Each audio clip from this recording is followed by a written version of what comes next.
सो दोस्तों, हमने एक बहुत ही चैलेंजिंग 4x4 ट्रेल करी है अभी, जो कि चेल चौक से कमरू नाग टेम्पल तक आती थी।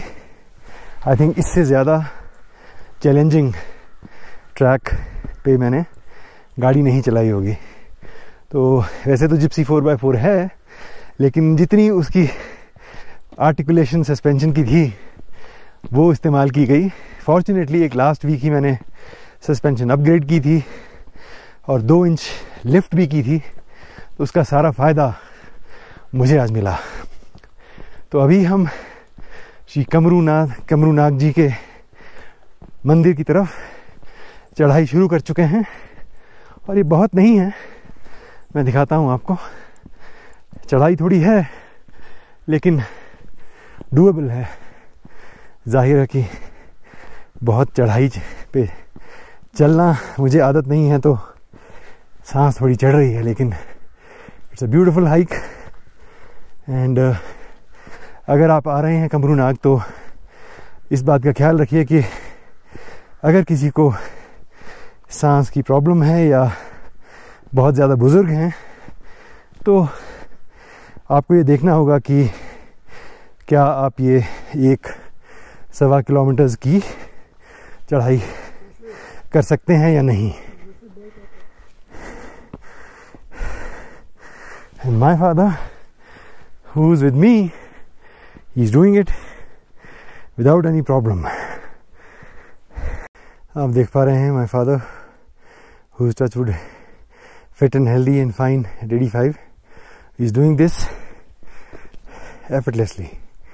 So if you are as fit as him or anywhere close to it, then you have a chance that you might be able to do it.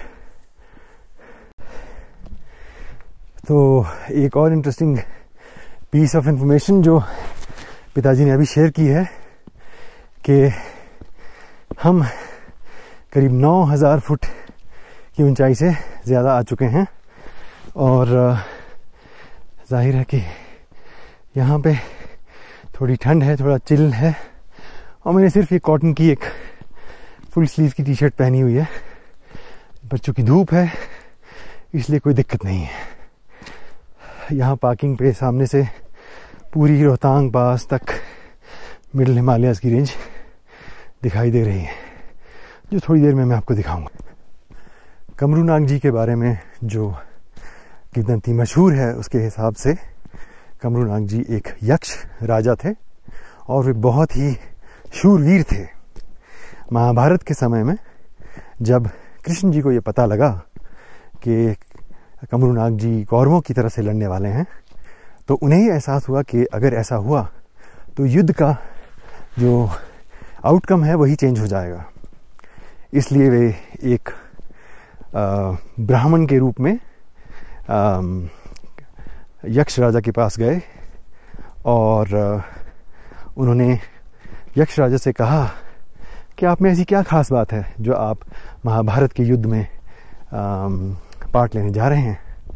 तो कमरू नाग जी ने कहा कि मेरी तीरंदाजी बहुत अच्छी है। तो ब्राह्मण ने एक पीपल के वृक्ष की तरफ इशारा करके कहा कि क्या आप इस पेड़ के सारे पत्तों को एक ही तीर से भेद सकते हैं। तो यक्षराज ने कहा बिल्कुल, और उन्हें एक तीर चलाया और सारे के सारे पीपल के पत्ते भेद दिए।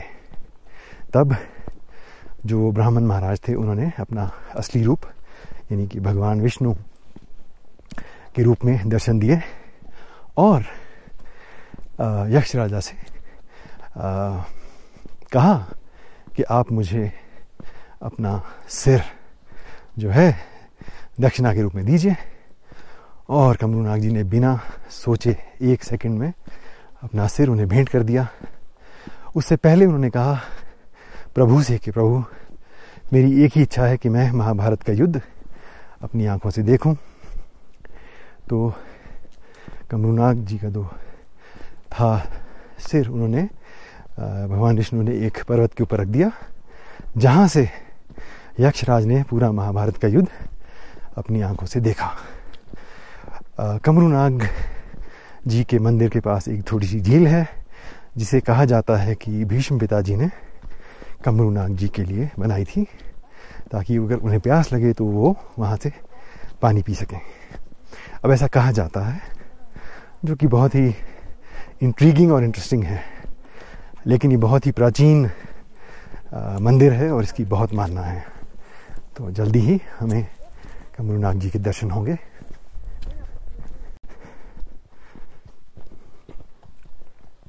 दोस्तों, हम पहुंच चुके हैं श्री कमरूनाग जी के मंदिर के पास, और जैसा कि आप देख सकते हैं एक बीच में तालाब है जिसमें श्रद्धालु अपनी मर्जी से कुछ चढ़ावा चढ़ाते हैं, और यहाँ आराम करने की जगह। ये मंदिर चारों तरफ से पेड़ों से घिरा हुआ है, और सर्दियों में जाहिर है यहाँ पे काफ़ी बर्फ़ भी पड़ती होगी। चलिए मंदिर की तरफ चला जाए।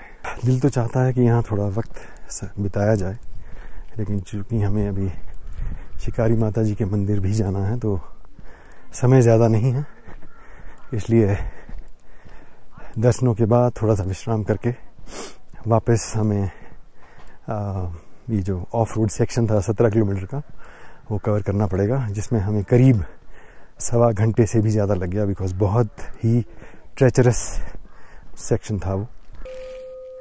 तो दोस्तों, अब हम सेंक्टम सेंक्टोरम में जा रहे हैं, जहाँ पे श्री कमरूनाग जी की प्रतिमा है।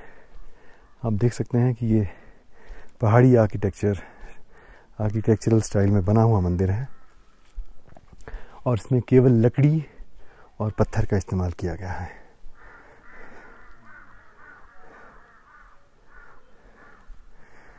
इस तरह के स्थानों पे आके आपको सही में लगता है कि यहीं पे कहीं दिव्य शक्ति का वास होता होगा। आप देख सकते हैं श्री कमरूनाग जी के मंदिर की भव्यता, जो अपने आप में बेजोड़ है, और इसके सामने ये तालाब है जहाँ पे श्रद्धालु अपनी मर्जी से सोना, चांदी, सिक्के व करेंसी नोट फेंकते हैं। अगर इसमें आपको मैं दिखाऊं तो हज़ारों लाखों सिक्के आपको तालाब की बॉटम पे दिख जाएंगे। इस तरह की जगहों पे आके आपको ये महसूस होता है कि ऐसी जगहों पे ज़रूर ही किसी शक्ति का वास है। हम श्री कमरूनाग जी के मंदिर में आके धन्य महसूस कर रहे हैं। प्रभु का लाख लाख धन्यवाद कि उन्होंने हमें ये मौका दिया और हिम्मत दी कि यहाँ पे हम आ सके। श्री कमरूनाग जी के मंदिर की परिक्रमा कर रहा हूँ मैं, जो इस तरह की प्रथा भी है। तो दोस्तों, ये परिक्रमा है जो इस तालाब की हम कर रहे हैं, श्री कमरूनाग जी के मंदिर की। इसकी बहुत महत्वता है, तथा ये माना जाता है कि अगर आप यहाँ पे आएँ तो ये परिक्रमा ज़रूर करें। आप देख पा रहे होंगे यहाँ पे कुछ बर्फ़ जमी हुई है, लगता है कुछ दिन पहले यहाँ बर्फ़ पड़ी है।